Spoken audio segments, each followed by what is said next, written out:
수익의 정의가 나와 있는데 수익의 정의를 한 줄을 쓰시면 순자산, 다른 말로 자본이 증가하는 거래를 다 수익이라고 해요. 순자산이 뭐라고 했습니까? 안 갚아도 되는 돈이라고 그랬죠? 안 갚아도 되는 돈이 증가하면 수익이라고 해요. 다만 여러분 제가 올해 연초에 통장에 그냥 하는 말이지 제가 뭐 그렇게 부자겠습니까? 통장에 1억이 있었는데 올해 연말 됐더니 3억 생겼어요.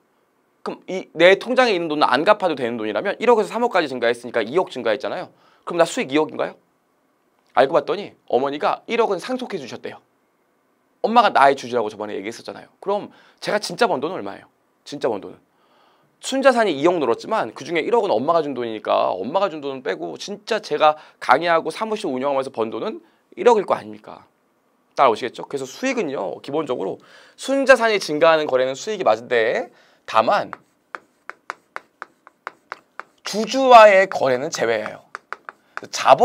주주한테 돈을 받아서 자본이 증가하는 항목이 있으면 얘는 수익으로 보지 않습니다. 그리고 또 순자산 증가 이거 하면 또 와닿지가 않는다고요. 그래서 아셔야 되는 게 뭐냐면 우리 재무상태표를 보면 순자산 자본이 증가하려면 어떻게 해야 되겠어요?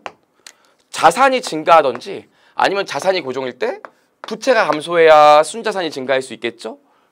그래서 순자산의 증가라고 표현했지만 사실상 수익은 뭐냐면 자산이 증가하거나 부채가 감소하는데 주주와의 거래를 제외한 것들을 수익이라고 한다. 이렇게 정의하시면 돼요. 따라오시겠죠? 여기까지 봤고요. 두 번째로 비용의 정의가 나오는데요. 비용도 마찬가지입니다. 순자산이 감소하는 거래를 비용이라고 하지만 다만 이 경우에도 주주와의 거래는 제외예요. 제가 올해 제 통장에 있는 돈 중에서 2억 썼대요. 근데 그 중에 1억은 엄마한테 용돈 준 거래요. 엄마한테 용돈 준 걸 어떻게 비용 처리합니까?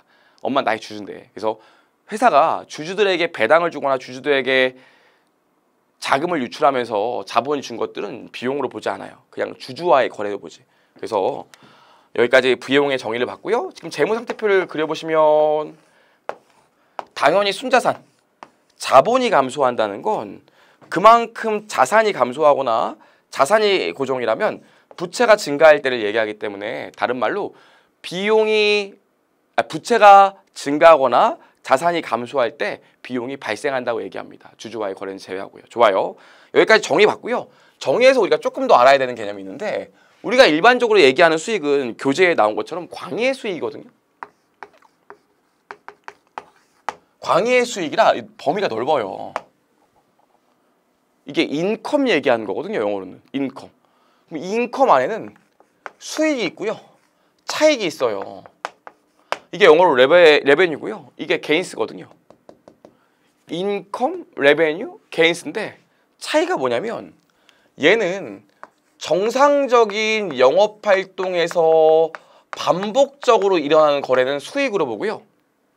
차익은 비정상적이거나 또는 비정상적인 거래에서 비반복적으로 일어나는 거래들은 차익으로 봐요. 아니 그럼 차익과 비용의 차이가 뭔데요? 이렇게 물어보시면 수익으로 기재되는 애들은 수익을 총액으로 기재해요. 근데 차익으로 기재되는 애들은 수익을 순액으로 기재한다고요. 요런 차이가 있어요. 예를 들어서 우리 보세요. 우리가 다이소야. 난 다이소야. 다이소가 물건을 사와서 팔았대요. 그럼 회계처를 어떻게 합니까? 매출 100원 뭐 현금 받았으면 현금 100원하고 내가 갖고 있던 상품이 없어졌기 때문에 상품 만약에 80원짜리면 80이 없어지면서 여기 매출 원가라는 비용으로 80원 이렇게 기재한다고요. 이렇게. 그래서 얘에서 얘 빼면 이익은 20원이지만 수익과 비용을 별도로 표기했죠. 왜? 다이소는 다이소 물건 파는 게 정상적으로 일어나고 매번 일어나는 일이니까 진짜로 판매가가 얼마인지 진짜로 요거 팔 때 들어가는 비용이 얼마인지 이런 게 다 중요한 정보라고요. 하지만 다이소가 어쩌다 건물을 팔았대. 어쩌다. 그럼 어쩌다 한번 일어나는 거기 때문에 이거 얼마 갖고 팔았는지 원래 얼마짜리인지 이런 정보가 그렇게 중요하지 않다고요. 그냥 팔아갖고 어쩌다 한번 일어났기 때문에 얼마 이득 났는지가 중요하지. 저희 와이프가 여보 1년 동안 얼마 벌었어? 오빠 1년 동안 얼마 썼어? 이런 건 물어보지만 차를 팔았다 그러면 차 팔아서 얼마 남겼어 이게 궁금하지 얼마 받았고 얼마짜리였어 이런 거 안 궁금하다고요. 어쩌다 한 번 일어나기 때문에. 그래서 이런 경우는 회계 처리 어떻게 합니까? 현금 100억 나가면서 만약에 건물을 팔았으면 건물 80억 없어지고 그냥 어떻게 처리해요? 건물 처분 이익 20해서 이렇게 표기한다고요.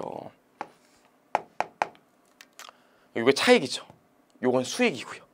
차이 아시겠습니까? 원래 건물도 현금 들어왔을 때 건물 처분 수익, 건물 없어지면서 건물 처분 비용해도 되는데 굳이 이럴 필요가 없다고요. 어쩌다 한 번 일어나는 거래이기 때문에. 따라오시겠어요? 저희 회계에서 수익을 정의할 때는 이 수익의 정의에는 레베뉴와 게인스가 같이 포함된 개념입니다. 그래서 비반복적으로 일어나는 거래는 순액으로 표기한다. 여기까지만 좀 기억해 주시면 될 것 같아요. 그래서 밑에 보시면 그런 얘기들이 나와 있어요. 57페이지에. 여기요. 가볍게 좀 읽어보시면 되고요.